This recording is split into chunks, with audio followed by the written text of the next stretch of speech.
Many funds are cleverly portrayed as future planning for such things as roads, bridges, construction, etc.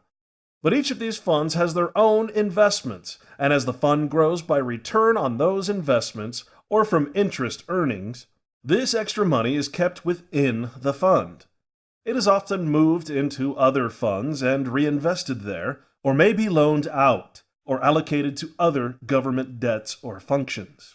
So a fund may be set up with the expectation to grow into $1 billion at the end of 20 years, assigned enough taxpayer money through taxation to eventually reach that goal.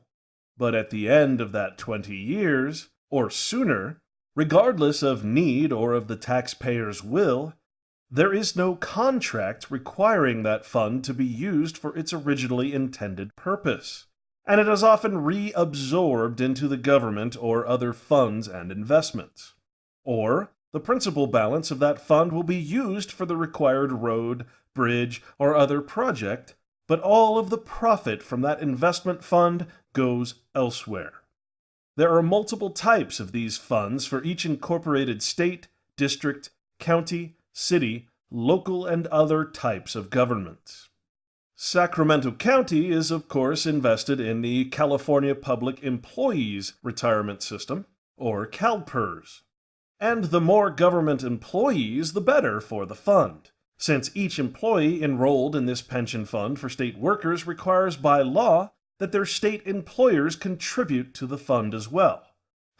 Of course, that is taxpayer money that is being contributed on behalf of these state employees, since taxpayer money funds these government offices.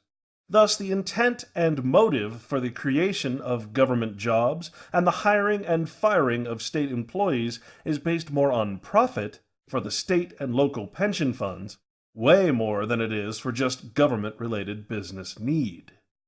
So let's take a look at the CalPERS CAFR. As we examine this financial report, we again get a look into the vast amounts of wealth that California holds in its pension funds.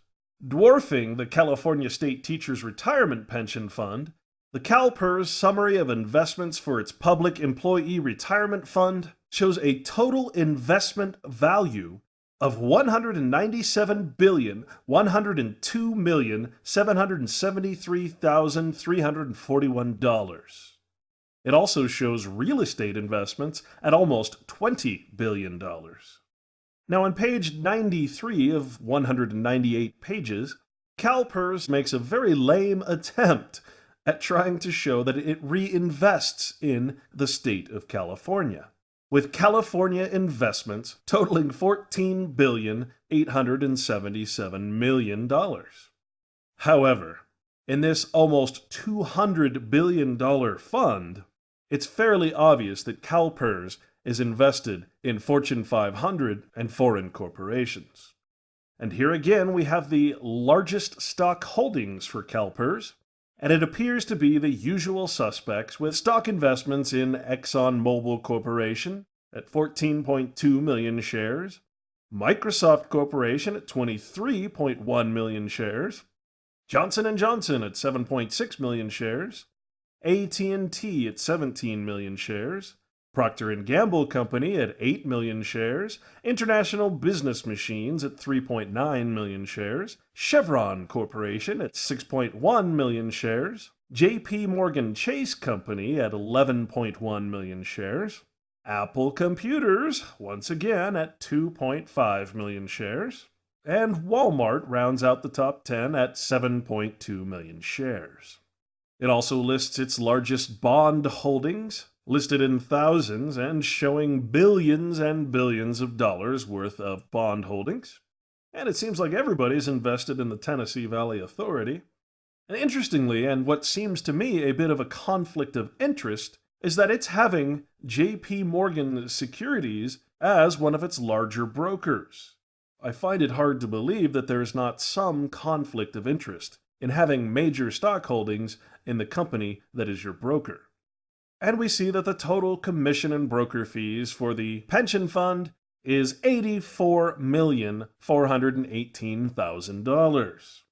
And at the end of it all, we see that net assets held in trust for pension and other post-employment benefits equals $178,899,883,000, plus a little over $1 billion in other California funds. And now you understand where a lot of this government money is being hidden, within the pension and other funds. Here's the Ohio State Teachers CAFR.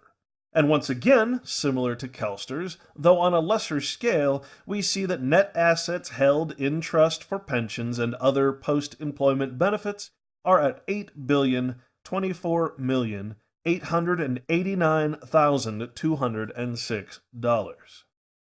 Now, this documentary wouldn't be complete if I didn't include the Salt Lake City Corporation, would it? According to Salt Lake City Corporation's Comprehensive Annual Financial Report, year ending June 30th, 2009, under its Financial Highlights section, it states that the assets of Salt Lake City, the city, exceeded its liabilities at the end of the current fiscal year by $2,116,861,947. Of this amount, nearly $479 million are unrestricted net assets and available to meet ongoing obligations to citizens and creditors.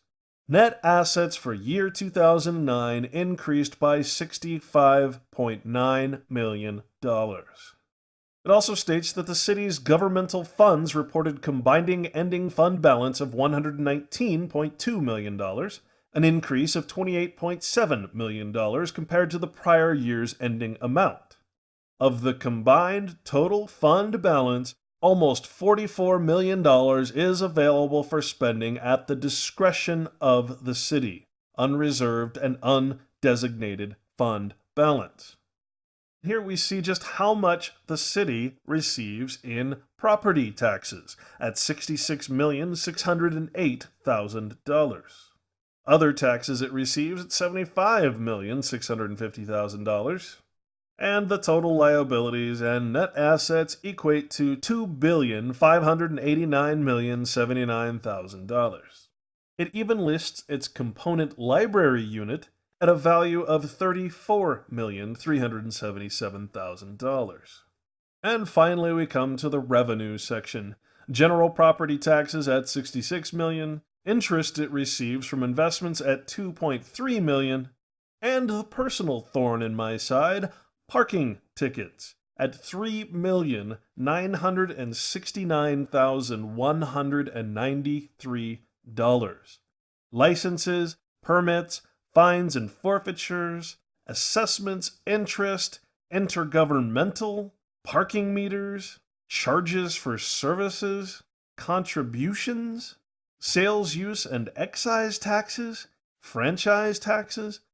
These serve to benefit no one, and the total revenues collected from the people of the municipality or corporation of Salt Lake City equate to $191 million just in fines and fees.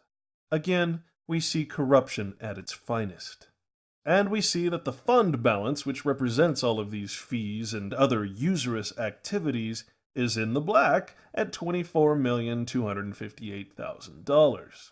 Meanwhile, unemployment is on the rise, vacant housing and strip malls have become commonplace, and property and other taxes are continuously being raised. Now again, we just made the mistake of taking this statement of net assets as the total government assets, without taking into consideration the enterprise operations, operating investment funds, and pension funds listed towards the end of the report. Now in the Salt Lake CAFR, it states that the city participates in 3 cost-sharing multiple employer public retirement systems, PERS, PERS, and 1 multiple employer agent PERS. And it references the Public Safety Retirement System, and it goes into the actuarial rate and asset values. So let's take a look at Utah retirement systems, a component unit of the state of Utah. Their comprehensive annual financial report includes the non-contributory retirement system, contributory retirement system, public safety retirement system, firefighters retirement system, judges retirement system, governors and legislators retirement plan, 401k and 457 plans, Roth and traditional IRA plans, and health reimbursement arrangement or HRA. It states that the fair value of assets as of January 1, 2009 was $15,886,000 and grew by almost $2 billion to a fair market value of $17,717,000 as of December 31, 2009. Also, it states the actuarial value of these assets, which are available for benefits, is at $20,818,000. Once again, we get into our corporate governance section, and the state pension fund has its list of largest assets held. ExxonMobil, Apple, JP Morgan Chase, Microsoft, Google, Hewlett-Packard, Cisco Systems, Pfizer, Wells Fargo, and AT&T. Once again, this represents ownership in all of these companies, and these are just the top 10. And once again, we see the conflict of interest by having JP Morgan Chase as a broker, and we see that the total of fees and commissions paid for this particular fund was $4,367,000. Now, in its other fund, again, we have a different list of largest assets held, and we see that it includes the same stocks, with Apple Computers, Google, Microsoft Corporation, Hewlett-Packard, Cisco Systems, Qualcomm, JP Morgan Chase, ExxonMobil, Visa, and Schlumberger Limited, and lots of money invested in debt securities. And so once again, we can see where the state of Utah, the city of Salt Lake, and the county of Salt Lake are stashing and investing their money. Now, there is one final curtain that needs to be unveiled here. The Federal Reserve has been a hot topic of conversation among those in the truth and freedom movements. And leading the pack with his winning smile and stoic persona is the lovable congressman by the name of Ron Paul. Mr. Paul is the leading advocate of not only ending the central bank in the form of the Federal Reserve, but also of auditing this horrendous bank as well. But audit is an interesting choice of words to use for his cause, since Ron Paul is fully aware that the Federal Reserve is obligated under federal law to submit a comprehensive annual financial report to the federal government. While I respect and admire Congressman Paul, sadly, as a congressman, he is equally complicit in the cover-up of these financial audits in the form of CAFRs. The Comprehensive Annual Financial Report is the audit of the Federal Reserve, and he knows this. But to his credit, he also knows that it is literally political suicide to talk openly about the CAFRs in any public forum, even in congressional session. He has a family, and he knows they would be in danger if he went too far on this subject. Does this make Mr. Paul a bad guy? Well, I'm not a judge. That is for the individual to decide. For on one side, he has his well-being and family to protect. He also, however, as all legislators do, has a multi-million-dollar discretionary tax-exempt expense account to protect. While I'll give him the benefit of the doubt that his silence on this subject is purely political and protectionary, not wanting to lose his political gain in an otherwise good old boy government, I now challenge Ron Paul to come clean, with this documentary as his tool, and once and for all to prove his loyalty is first to the people for which he represents, and not to the continuity of the corporate government. And now, my gift to you, Dr. Paul, my hero, pending your action and public discourse on the matters discussed herein.